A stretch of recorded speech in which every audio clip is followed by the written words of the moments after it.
আমি ভালো যেহেতু বেসেছি তাই অপেক্ষা করতেও শিখেছি।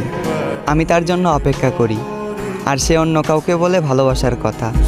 আজ ব্যর্থ আমার ভালোবাসা, আর আমার অপেক্ষাটাও বৃথা। আমি জানি আর কখনো তাকে জড়িয়ে ধরা হবে না, আর কখনো তার চোখের দিকে তাকিয়ে ভালোবাসার কথা বলা হবে না। ভাবলেই দেহের ভিতরের রুহটা কেঁদে ওঠে। এহকালে পরকালে কোনো কালে আর তাকে নিজের করে পাওয়া হবে না। অথচ আমাকে ছাড়া সে তার জীবনটা বেশ হাসি খুশি কাটিয়ে দিচ্ছে, আর এদিকে তার অভাবে আমার জীবনটা আছে থেমে।